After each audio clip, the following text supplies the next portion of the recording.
ายดีพี่น้องไปทุกคนเลยจ้าจักรจันทร์ว่าไปต้มมันห้องระบาด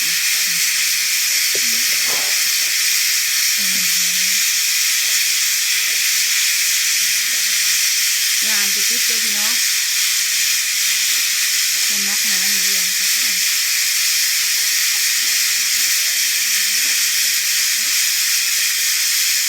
ติดปีกจักรจันทร์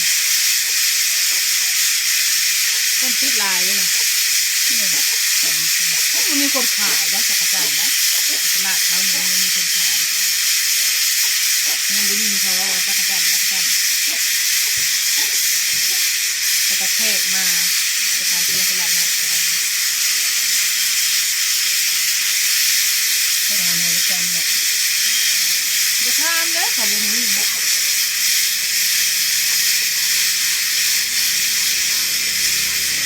ให้ยานบ่อยจักรจันทร์นะเด้รักกินเลยเด้ขายไก่เลย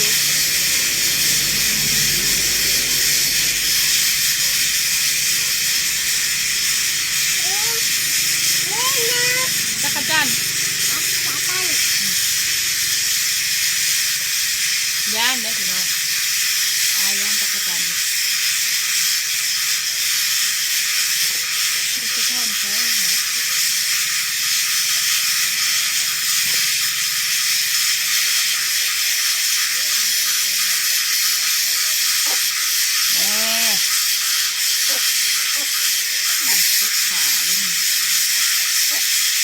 อย่าดื้อนี่อย่าที่ไหน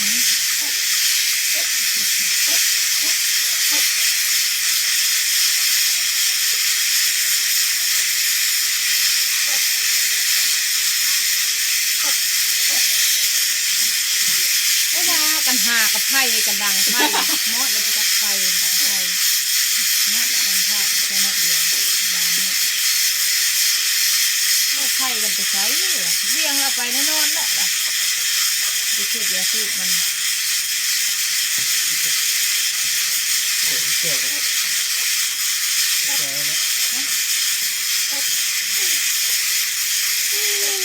ป้าทีจักรจ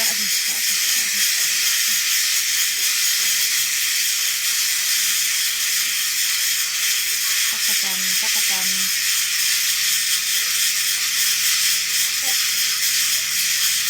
ติดปีกจักรจันทร์ทอด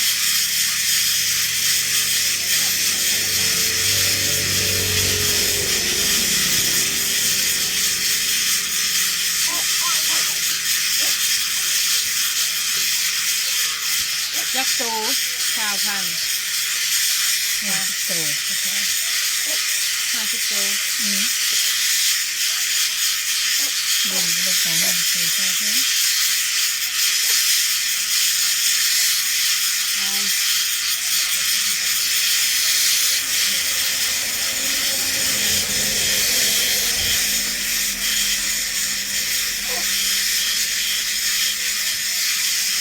ดังจังดังชาวพันซื้อน้ำขายเป็นเกลียววะหาใส่เลยซื้อเช้าแพงดังเรื่องดังแน่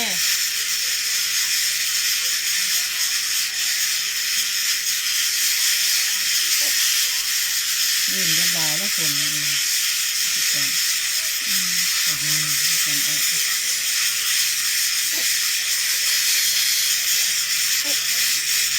แค่นั้นมีสักแค่นี้ก็ไปก๊อบได้ยังโตก๊อบจักรจันทร์บอกลูกบอลไม้น้อยไปหาติดน้อยมันที่เดียวไม่น้อยแล้วก็ติดเลยจักรจันทร์มาลงตามแต่ติด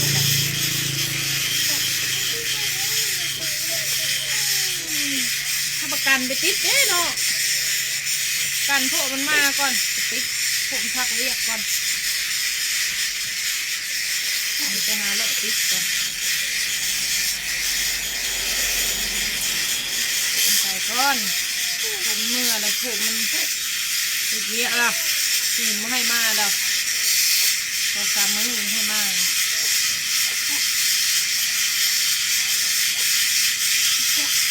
จักรจันทร์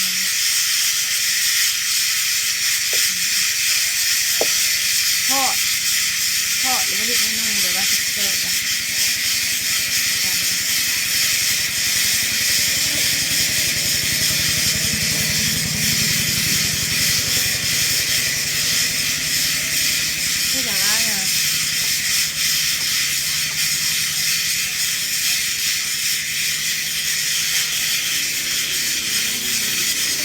ก็บอกคิดตีมันน่าจะทานมันนั่นเลยยังนี่ยังอันไหนปืนประกอบวะปืนนะครับมันไงครับมาให้น้องเล่นเลยครับปืนตัวฮะโอ้ยบะหมี่เวทเท่ให้น้องลิ้นได้ไหมเอาให้น้องลิ้นได้ไหมจะเอาลูกจะเอาเขาไปซื้อกระแลมมากินได้เมื่อยเลยจ่ายเลยไหวแล้วกระแลมได้โทรศัพท์กันกระดาษเงินก่อนนี่ไม้กันเลยเด้ออันนี้ถ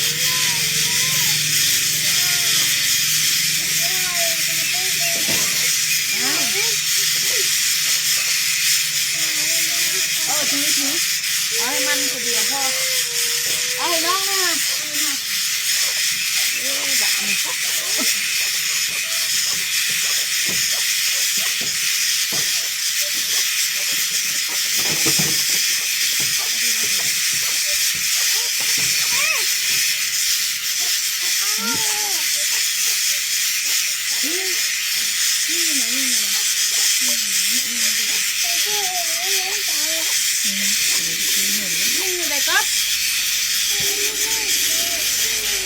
บดเงินเลยเด้อ5 อันเด้อวันนี้แล้วเลยพี่น้องปิดปีกเป็นขั่วลงหม้อแล้วบ้านะ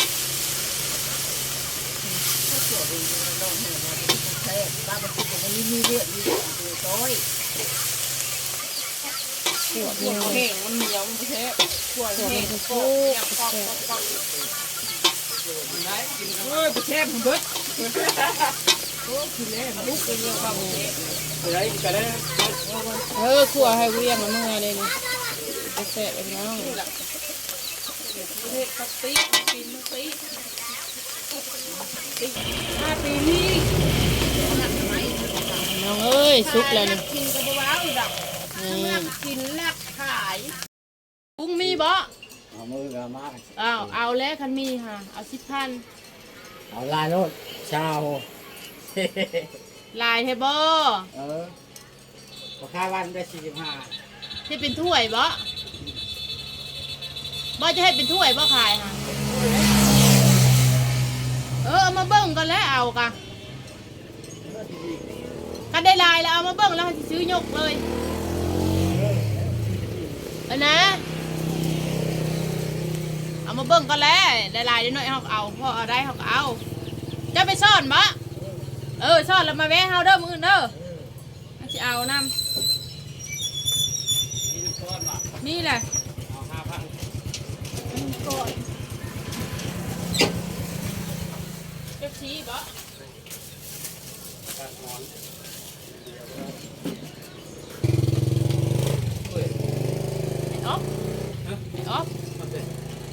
อฟตำรวจนี่ไปนี่เพื่อดึงน้องออฟอะไรเห็ดผ้าบันคันไปเห็ดบัตรด้วยซะโตเห็ดเมื่อวานเลยมันเหนียวโลกมันน้องเอ้ยเหนียวเก็บออกใหม่ใส่ใหม่มาจะขาย4-5 คู่ละทอดจักรจันทร์ก็กินเบิ้ลพี่น้องเอ้ยแต่ละวุ่นวายจักฮอกจักผู้ให้ผู้บ่าวหลานได้พี่น้องไปละครบแล้วยังกองจะไปบ้าไอ้ขันทอง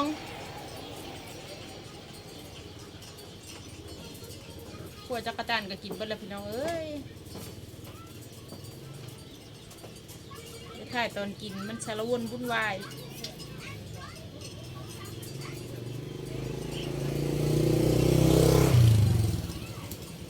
ตัว นี่ดอกอันนี้มันงามเด้พี่น้องนี่ดอกผุดนี่มันงามได้นี่ร้อยอยู่เนาะ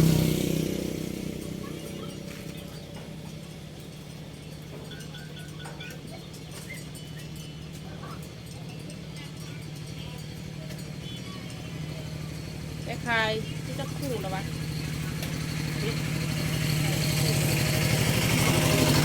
คู่สองสามคู่สี่ห้าหกเจ็ดคู่8 คู่9 10โอ้ยัง10 คู่ขาย13 คู่ก็ได้ขาย3 คู่ขายเป็น3 คู่แล้ว10 คู่แล้วนี่หาข้ามกะถ้ารุ่นเบิ้งเบิดหรือบ่เบิดพี่น้อยถ้าบ่เบิดกะทิมถ้าเบิดกะยิ้ม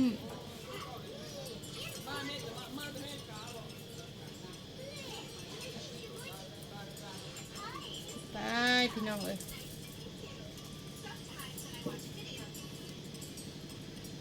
ก็ถ้าเฮาบ่เฮ็ดเฮาก็บ่มีเฮาบ่เฮ็ดเฮาก็บ่มีกิน